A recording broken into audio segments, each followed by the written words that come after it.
ముందు పనియండి, ఆటోల ముందు ₹1,00,00,000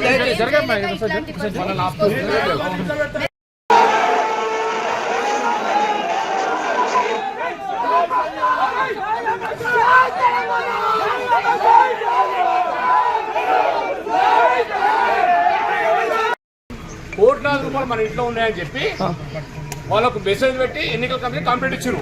మన ఇంట్లో కోర్టు ఉన్నాయంట, 5-6 కోర్టు ఇంటున్నాయంట. ఐటీ ఇన్కమ్ ట్యాక్స్ వాళ్ళకు ఇచ్చారు. వాళ్ళని చెప్తున్నా, మీకు ఏ అధికారం ఉందో నా ఇంట్లో చెక్ చేయండి.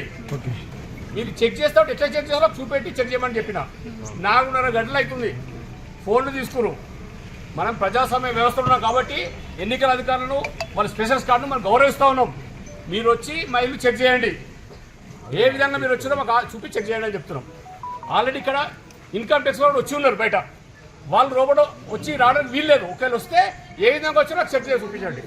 ఎవడో ఎదవా పనికి మాలిన ఎదవా వచ్చి కాంప్లైంట్ ఇస్తే ఆ కాంప్లైంట్ తీసుకొని మీరు ఇక్కడ వచ్చారు. ఎందుకు తసారం చేస్తారు? మీరు ఎందుకు చెక్ చేయరు? ఇంట్లోకి వచ్చి ఎందుకు చెక్ చేయరు? మీరు కెమెరాలు పెట్టి ఇల్లు చెక్ చేయండి. మా కెమెరా ఉంటుంది, మీ కెమెరా ఉంటుంది, చెక్ చేయండి. చెక్ చేయక 4:30 గంటల సంది మజ్బా పెట్టి వాడు ఓతోడు ఒక ఫోన్లో మాట్లాడుకుంటా అవతలంతో ఏంది మజ్బా అంతా?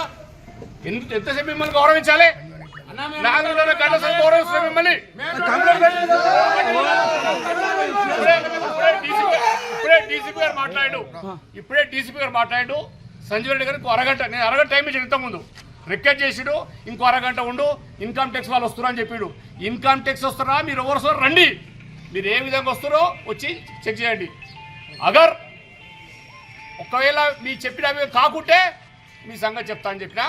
వాళ్ళు ఎవరైతే ధైర్యం ఉంటే ఏ విధంగా వస్తారో. ఇప్పుడు 4 టీములు స్పెషల్స్ కార్డ్ టీంలు వచ్చినాయి, కానీ ఎవరు లోపల రావట్లేదు. కానీ గేట్ పెట్టి ఫోన్లు తీసుకొని దండం పెట్టి బదిలాడుతూ ఉన్నారు. సహకరించండి, సహకరించండి. మా ఎవడో ఎదవా రూపాయి నెత్తి మీద పెడితే ₹1,00,000 పనికిరాని ఎదవా వాడు కాంప్లైంట్ ఇస్తే మీరు ఇంత మజువే చేస్తున్నారు.